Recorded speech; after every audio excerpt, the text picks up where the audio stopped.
Welcome to Your Infinite Health. Are you getting older? Are you feeling it? How would you like to do that in reverse? We're your host, Dr. Tripp and Lene. We've run an integrative medicine practice for 13 years. Together, we have 60 years of combined experience helping clients. We've helped tens of thousands achieve success in health and live longer, happier lives. In this show, we'll cover peer-reviewed and evidence-based integrative approaches to creating the health you've always wanted. We also share professional experience we see in the field every day. So if you're ready to feel, look, and live your best life, you're in the right place. Welcome to Your Infinite Health podcast. What's up, Tripp? Hey, Lene. How you been? Good. Did you have a good week? Yeah, I had a great week. You did? Mm-hmm. That's awesome. So I've been running Huck. I don't know when this is going to air, so this is probably like old news listener, just FYI. But Huck, my youngest son, enrolled in Justice Camp, which is sponsored by the Federal Bar Association, at least in New Orleans. I don't know if they do it anywhere else. And so he has spent the week at the federal courthouse learning how to do trial prep, what each side does. He's met the state Supreme Court justice, and it's just really educational. And so today they are going to be putting on a mock trial, and he is responsible for defense opening statements in a case that sounds a little bit like I don't know if you probably don't know this, Trip, but there was this weird show. I didn't watch it. Apparently a lot of people did. It was during COVID. People were watching crazy things about the guy with the mullet who had like tigers kept in cages, and he was like a redneck in Florida or something. And so this seems to be something based on that. Anyway, I'm excited to see how he does. He asked me to help him, and that made me feel so good. So excited about that. Otherwise, just rocking and rolling as per usual. But I do have a joke. Oh, a joke. I know you didn't know that I had a joke, did you? No, I didn't. Didn't see it coming. What do you call an Irish man who's so hyperactive that he is literally bouncing off the walls? You don't know. Ricochet. Ricochet. Bouncing off the walls. I like that, dear. Pretty That was funny. good. Yeah. All right. Well, listeners, we do have a guest, and it's going to be amazing. He has got so much information and like evidence-based, is it peer-reviewed? Peer-reviewed, evidence-based. This ain't no woo-woo stuff we got going on here. We're going to be talking to Dr. Lewis. He is the founder and president of Dr. Lewis Nutrition. He has a passion for educating others about the value of nutrition, dietary supplementation, exercise, and health, and in particular, he studies and applies clinical nutrition for the benefit of mankind. Dr. Lewis is a past full-time, now voluntary associate professor in the Department of Psychiatry and Behavioral Sciences at the University of Miami Miller School of Medicine. He is also a diplomat, faculty member, and advisor of the Medical Wellness Association. He has been the principal investigator of over 30 different studies in his research career, focusing on evaluating the effects of nutrition, dietary supplementation, and exercise on various aspects of human health. And he has over 180 peer-reviewed publications in some of the world's leading scientific journals. A seminal publication from his Alzheimer's study in the Journal of Alzheimer's Diseases not only spurred Dr. Lewis to leave academics and pursue a science-based business career, but it also enabled him to be selected for a widely acclaimed TEDx Miami talk about how dietary supplementation can improve brain health. Impressively, Dr. Lewis has been invited to be a guest on various television shows and as a national and international conference lecturer, where he has discussed not only the findings of his research, but to provide guidance and recommendations as a health expert. Dr. Lewis embodies the model of health he promotes by others by eating a whole food, plant based diet for over 26 years, taking certain key dietary supplements, and utilizing a rigorous daily exercise training program. Welcome, Dr. Lewis. All right. Is it Dr. Lewis or Yes. Dr. Lewis? Thank you so much for coming on this. We're on Friday morning here, and you're coming from Miami, which is awesome. I'm so excited to really um, delve into your expertise. Before I do that, though, I wanted to know if you could tell the listener a little bit about how you came to be where you are today. Like, what was the spark that prompted you on your career journey? Well, I don't know if there's one. I think there's a series. Like all of us, we evolve over time. But I will say that I think probably the most significant spark was meeting a couple of people almost 20 years ago who shared their experiences with me about polysaccharides. One being Dr. Reg McDaniel, who pathologist, conventional pathologist by training, and then ended up practicing nutrition because of his own experiences with learning about aloe polysaccharides. And then the other person was a patient here at the University of Miami at the Cancer Center, Barbara Camley, who had her own experience with rice bran polysaccharides. And so both of these people came into my life around the same time. They didn't know each other. Barbara was here in the Fort Lauderdale area, Dr. McDaniel out in the Dallas area. So they didn't know each other.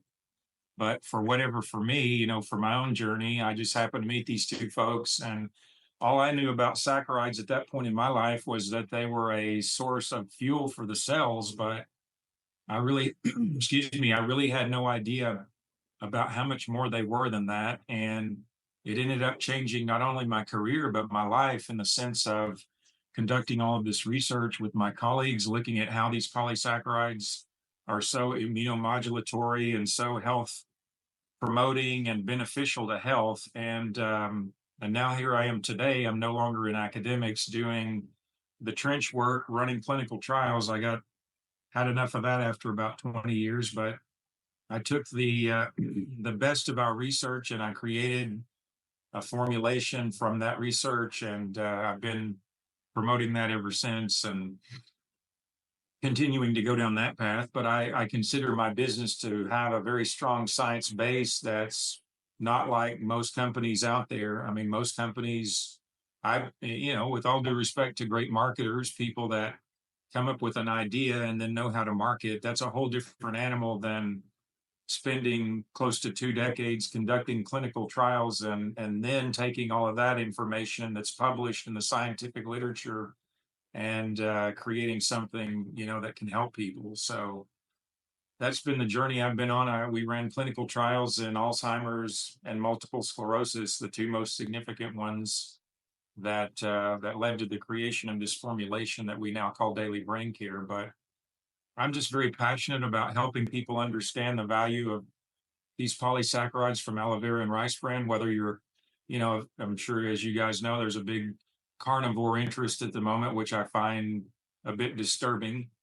But I don't care if you're carnivore or vegan or paleo or keto. I really don't care what your dietary philosophy is. You don't get these polysaccharides from your food. You really have to get them in a concentrated source in a dietary supplement. Otherwise, you will not gain the benefit from them. And if you don't, you're missing out, because I've seen just incredible things that is not treating disease with a pharmaceutical. It's providing the raw materials that the cells need to function properly. And that's a whole different paradigm from treating disease. That's actually enabling the body's physiology to return to homeostasis and heal itself, which is, again, way more powerful than what the pharmaceutical industry or big pharma wants us to believe is the so-called conventional. Love the concept. That's not conventional. That's alternative. Right. Yeah. Can I just back up real quick? So Sure.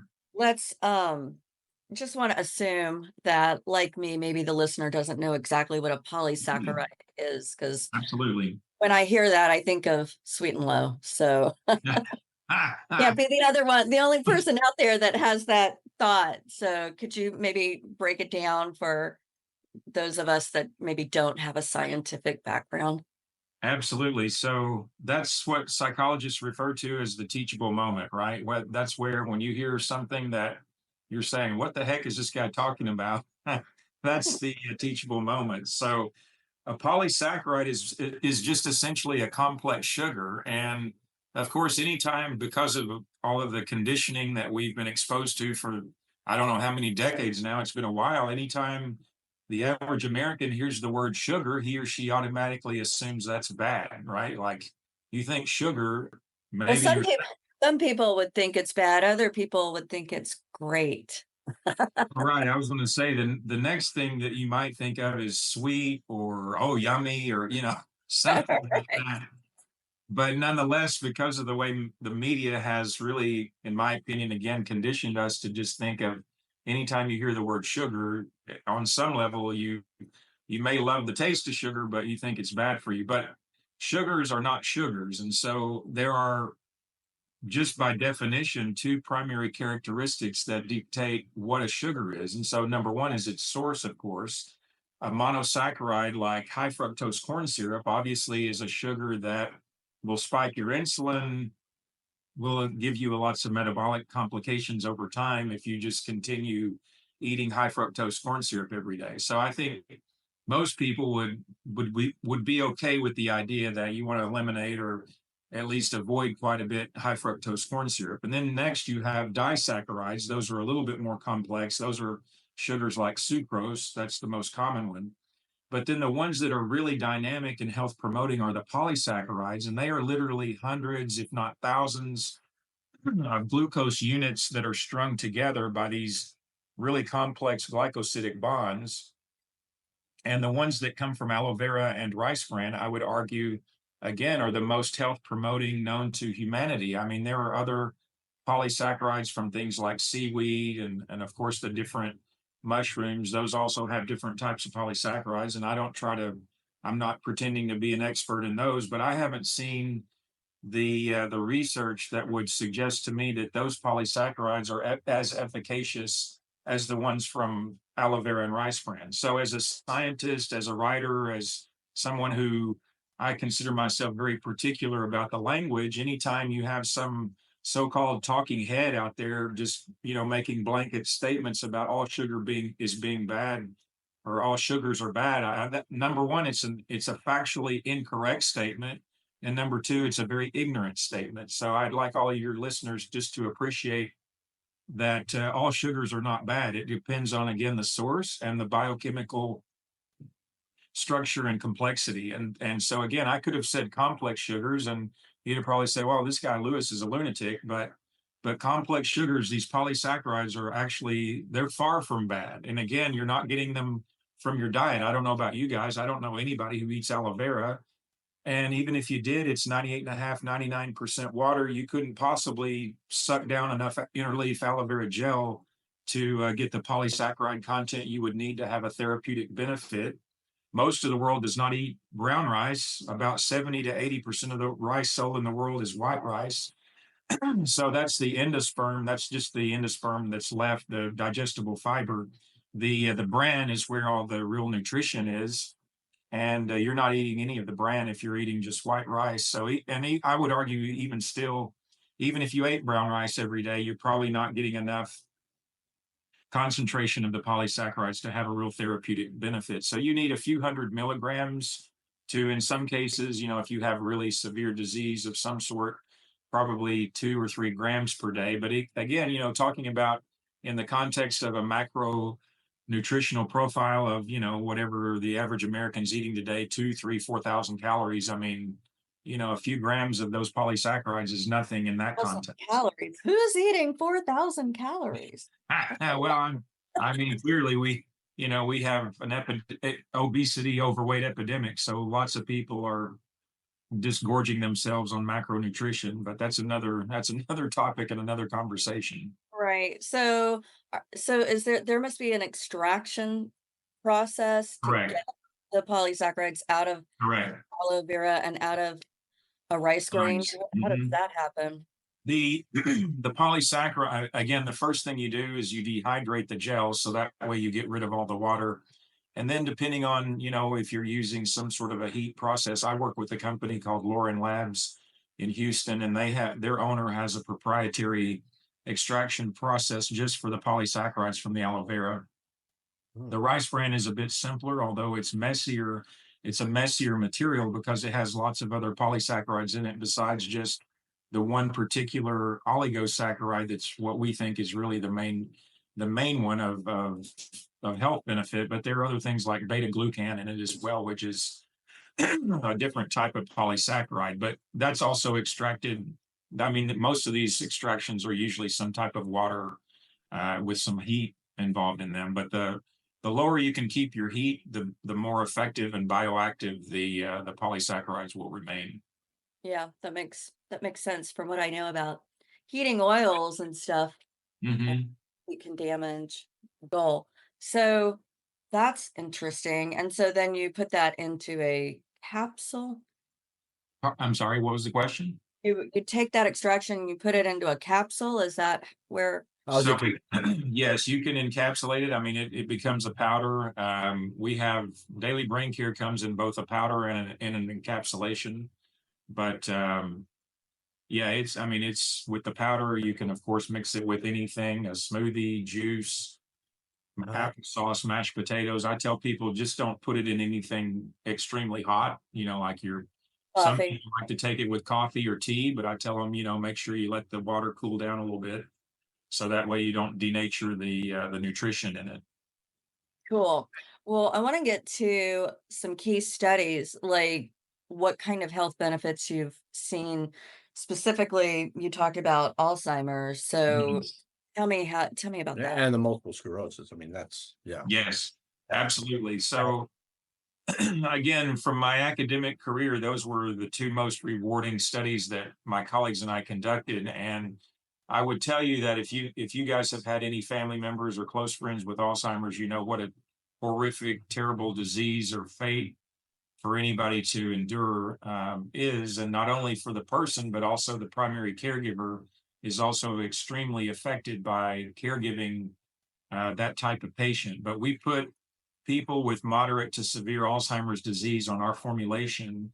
These were people on average 79.9 years of age. And so they also didn't just have moderate to severe Alzheimer's, they had diabetes, depression, hypertension, dyslipidemia, different forms of heart disease. I mean, these were very old, very sick folks. And we put them on our formula. We tested their cognitive function at baseline, 3, 6, 9, and 12 months. And then we drew blood only at baseline in 12 months. We were limited in our budget to draw blood at the other three time points. But what we ended up showing was something quite remarkable that's never been published to our knowledge by any other group using any other type of treatment or therapy in the literature, and that is clinically and statistically significant improvement in cognitive function at both the 9 and 12 assessment points. And that was according to the ADAS-Cog, which is widely considered to be the gold standard for assessing cognitive function, particularly in people with dementia. So, I mean, that's unheard of. That first paper was published in 2013, and we were just blown away. I mean, we had anecdotal reports of people, the caregivers or even staff members calling me up in some cases as the trial was running, saying my loved one is now talking about things or doing things that he or she hasn't in some cases done for years. We had the oldest lady in the study when she was enrolled, she was, I believe, 93, had been diagnosed for well over a decade, I think maybe 12, 13 years. Wow. She did not speak, and she did not move. She just basically sat in a wheelchair all day and did nothing. And then we enrolled her in the study at one point, not even not even at the 3-month assessment. I think this was maybe like about a month and a half into it. She actually came into the center one day walking, and she called one of our coordinators by his first name. That guy started crying like a baby. He was so blown away that this lady actually was, coming back to life a little bit. But that clinically and statistically significant finding, again, that's unheard of. I mean, you can have, if you have a study with lots of numbers, lots of subjects, lots of assessments, just due to the law of large numbers, you can have statistical significance, but it may not have any practical or clinical relevance. But we actually showed both on the 8S-COG. If you have a change in one direction or the other of more than 4 points, then that's deemed clinically significant, and that's what we showed. And so you can compare our formulation to any type of diet, any other dietary supplement, exercise, hyperbaric oxygen, acupuncture, sound therapy. I mean, you name it, red light therapy. I keep asking people, show me something. You do your own homework. Don't take my word for it. Go to PubMed, do your own literature search. You show me something more powerful than what we've showed. And that first paper was published in 2013. So what supported that clinical change? Well, we showed an improvement, statistically significant improvement in the CD4 to CD8 ratio over that 12-month period. That's not important just for people with Alzheimer's. That's important for all of us. That's our ratio of helper to cytotoxic T cells.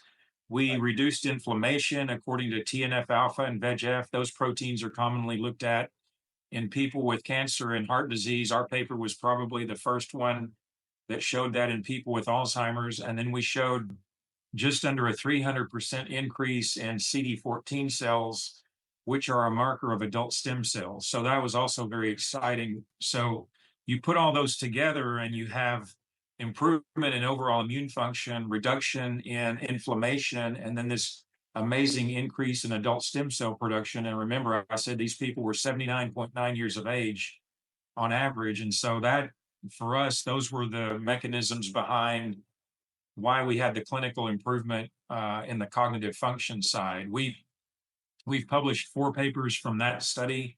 The last paper we published looked at the Th1 to Th2 ratio in immune function, which is, generally speaking, your pro to anti-inflammatory ratio. And that had never actually been published in people with Alzheimer's before. Our paper was the first one just this past year that we published showing that for the first time. And we also showed a comparison to healthy adults. We had the exact same data, the same biomarkers that we assessed in the Alzheimer's study and another study in healthy people. And the people with Alzheimer's were just wildly Th1 dominant, excuse me, compared to the healthy people.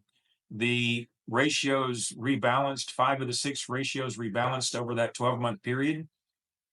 And then this rebalancing of the Th1 to Th2 ratio was actually correlated with better cognitive function. So we've published some really incredible stuff in the Alzheimer's study. We've got in the MS study, we've got 2 papers published so far. We have actually a third one currently under review right now that I hope to finish up here in the next couple of months that will be published. But so far we've published infection is actually the leading killer or the leading cause of mortality in people with MS. It's not demyelination of the nervous system, it's actually infection. And so our subjects went from an average of 8 infections at baseline to just 2.5 at 12 months. So that was a really exciting finding. These polysaccharides are incredibly anti-infective, among other things. We also showed an improvement in epidermal growth factor, which is a key protein related to remyelination, whereas people with MS have demyelination. We showed this really nice improvement in epidermal growth factor to help repair that issue. And we showed improvements in inflammation and overall immune function as well. All of the quality of life markers, the FAMS is the gold standard for assessing functionality and physical function in people with MS. Almost all of the subscales on that measure were statistically significant over the 12-month period. And then all the quality of life, mood, pain, cognitive function, all those things were statistically significant as well. So, and then this third paper is a sister paper to that last paper from the Alzheimer's study, looking at this Th1 to Th2 ratio phenomenon, and then how that relates to some of the quality of life measures. So I left academics full-time 7 years ago to go into business. Academic peer-reviewed publishing is not really my forte, well, not my forte. It's not I'd say my top 10 list of priorities running a business, but in terms of, again, having a scientific base and foundation, it's important to continue publishing as much as I can scientifically. And so that's why I continue doing that, again, even though it's really, as far as a business and, earning revenue and creating sales, it's not really a primary function right now. But again, that's all of that information, that's basically, I'm summarizing for you in a few minutes what took us years to conduct and years to publish, and just a really intense period of my life where, unfortunately, after we published that first paper from the Alzheimer study in 13, I was, like up here, I was on cloud nine. I was so happy and so excited about what we had shown, and we were still we hadn't published the first paper from the MS study yet, but that first paper from the Alzheimer's study was just so powerful.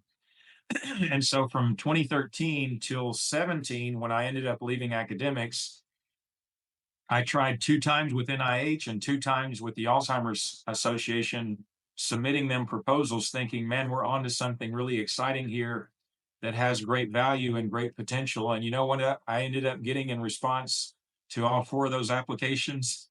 What? Like no response, 0. or thank you for Nothing.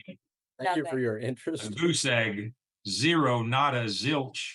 I got nothing. And so all those bureaucrats at places like NIH and Alzheimer's Association, I don't care what they say publicly about their interest in nutrition or dietary supplements or exercise, anything natural. They don't care about that. I mean, we were presenting these people data and the opportunity to help us extend this line of research and, continue trying to actually help people with these terrible diseases, and they had no interest in that. So that was kind of like, I went from, on top of the mountain. I didn't go in the valley. I went under it. Uh, I was below the valley. I was so mad, angry, right. frustrated, sad, dejected, whatever you want to call it. But I knew that I was not going to spend the next 20 or 30 years of my life in academics banging my head against the wall trying to get bureaucrats to see the opportunity and see the potential. I just was not going. I was not willing to do that. Yeah. Yeah, I mean, just the results you've had. I mean, I have a fairly um, large interest in the neurodegenerative disorders. I've got a number of Alzheimer's, Parkinson's, and I've been using exosome therapies with them and Oh, seeing nice. and so I'm just thinking of what the combination of these two things might, and I'm not in academics either, and writing grants and all that would be Right. outside my purview, like yourself being more in the business component of it. But that just listening to you talk about that result and my mind thinking about the combination of the two is just phenomenal. Could have some huge impact. Well, I'd be happy to collaborate with you guys any way you'd like in terms of combining our formulation with your treatments. That would be exciting. It would be exciting. I'm curious, have you well, I have 2 questions. One, it is like somebody with the Alzheimer's, like those people that were over 70, is this something that they will do forever?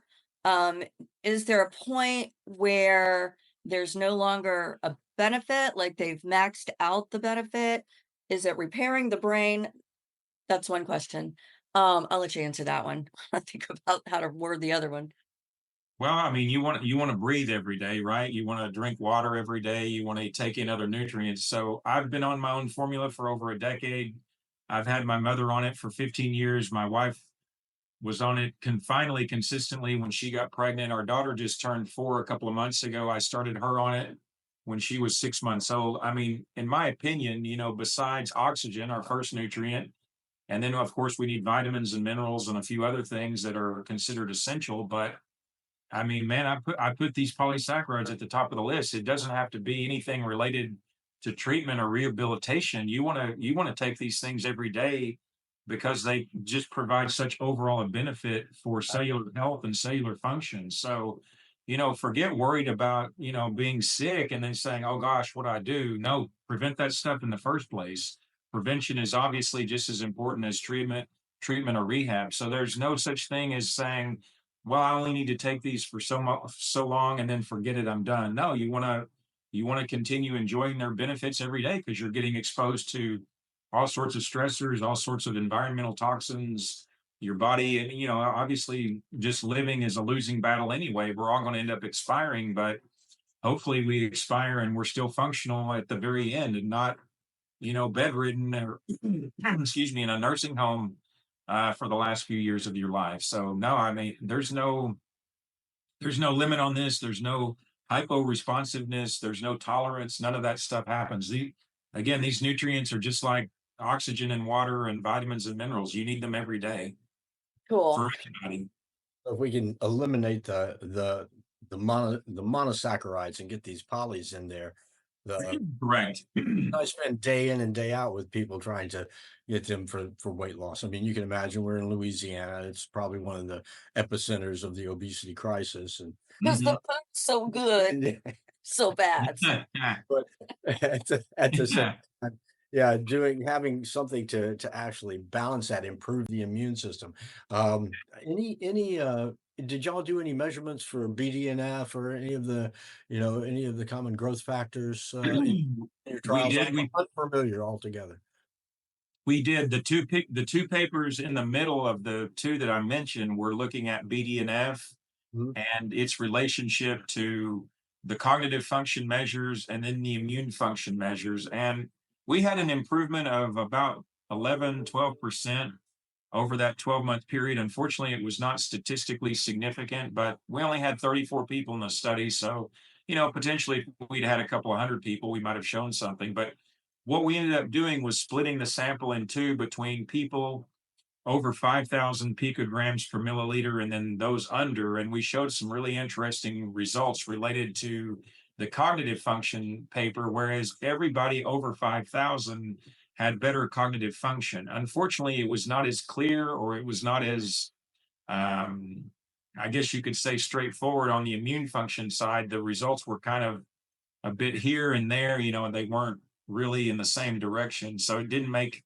as much sense to us on the immune function side. But yes, your intuition was correct. We looked at BDNF, and again, I didn't think it was as exciting as some of the other findings, but again, it was part of the two middle papers that we published from that study.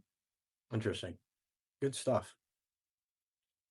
Cool. But I just feel like these polysaccharides are such an opportunity for anybody. Again, it doesn't have to be neurodegeneration. I mean, I've seen these things work in so many situations. And also, I'm not talking about treating disease. As I mentioned, the pharmacology paradigm is far different from the nutraceutical or nutritional one. So this isn't about treating disease. And, sometimes people get a little bit too focused on the name of the product, Daily Brain Care, but these polysaccharides are utilized by every cell in the body. So it's not just the cells in the brain. It's, it's benefiting our entire body from head to toe. But I just, maybe curcumin. I mean, that might be the only other plant that Mother Nature provides for us that I would put up in the same category as aloe and rice bran. But it's not just from our lab. I mean, you can again do your own homework and look at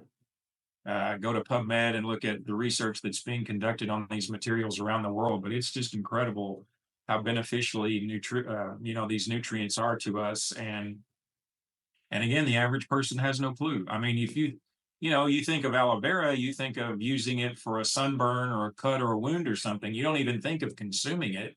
Right. And then even again, I mean, we have aloe growing on our backyard, but I don't go out there and snip a leaf and suck the gel down. It's it's a waste of time. I mean, it's not going to do anything for me. So you really have to have those polysaccharides concentrated into a powder to have a therapeutic value or benefit. Well, maybe the next step is to stick it into like something that looks like a sweet and low packet and get it in all the restaurants. Right. Exactly.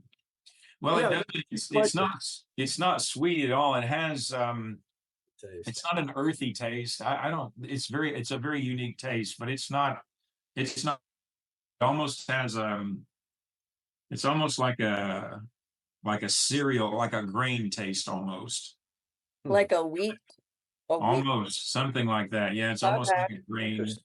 but it's not sweet at all. Okay. Cool. Huh. Um, awesome. Did you have another any? No, I was just going to say that brings up, hey, what does it taste like? Yeah. So Yeah. it's you got the powder there. Well, Daily Brain Care, we've flavored it with a little bit of vanilla, and then it has citric acid in it. So I tell people that Daily Brain Care kind of tastes like a vanilla, lemony, citrusy graham cracker. Oh, nice. That's what Daily Brain Care tastes like for the powder. But some people they don't like the taste or the texture, so I say, okay, fine, take the capsule, and Mm, then you don't have an excuse. yeah. So what is the recommended dosing? I mean, how many scoops of powder, how many capsules do you need to take in a day? Well, one scoop is roughly equal to 4 capsules, and in the Alzheimer's study, we use 4 scoops per day. So anybody with, well, I say, I mean, I'm past middle age myself. Anybody past middle age, even if you're healthy, I say do, excuse me, 4 scoops per day, just because of, again, living life, being exposed to all this pollution in the world and all the radiation, et cetera. I mean, I think you need that level of support. So, but if somebody's, I mean, I've worked with people with, like very late stage cancer. I've had them doing 8 to 12 scoops per day. So it just depends. I try to work with people and personalize it as much as I can. And of course, for anyone that, has maybe financial concerns, we try to find a sweet spot where you can hit efficacy and be cost effective as well. Cool. Yeah. Awesome. Hmm. Well, exciting stuff. I can't wait to Yeah. try. Yeah. Really Can't great. wait for Great Trip to try information. some. Sure. Well, if you guys send me your address, I'd be happy to Don't send you a forget couple stuff that samples. off. Oh, yeah, yeah. He forgot he said that before. I appreciate that, Dr. Lewis. I'll definitely do that. Uh, what is one thing that you would like the listener to know?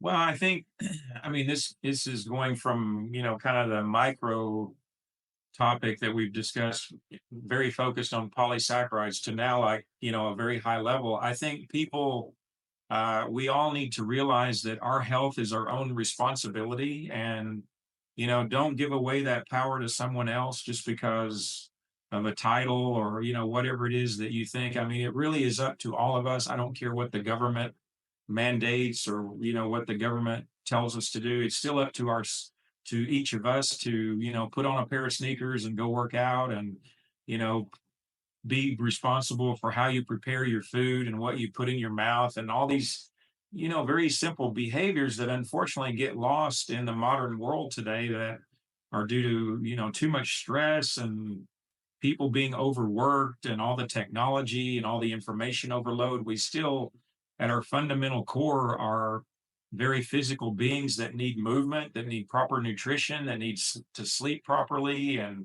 manage stress properly. And so ultimately, our health to me is our most important characteristic in this life, besides the time that we are given. And so take care of your health and be responsible for your health and live a healthier life, because ultimately, if we all can do that, then that helps to avoid this 4.5 or 4.6 trillion dollars that we're spending on a disease management system. It's not a healthcare system, it's a disease management system. And that's because too many people have just given away their power to Abdicated. pharma Yeah.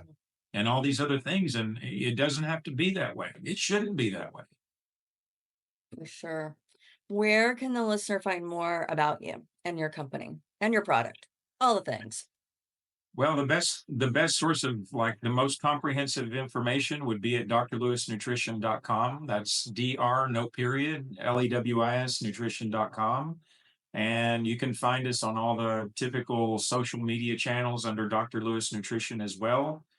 The Daily Brain Care, again, as I mentioned, that's our flagship product. That's my inanimate baby from nearly 20 years of hard work, blood, sweat, and tears. And so people can find it there. They can find it on Amazon as well. I'm happy to answer any questions anyone has. We have a email address, phone number on the website. So if people have questions, I'm more than happy to answer those. But I appreciate the opportunity to share my message with you guys today, and hopefully it if it touches one person and makes a difference in that person's life, then that it was worth it for me. So Awesome. Awesome.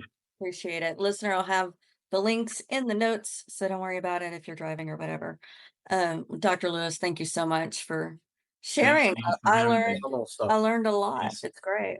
Beautiful. I appreciate the time. I'm grateful for the opportunity.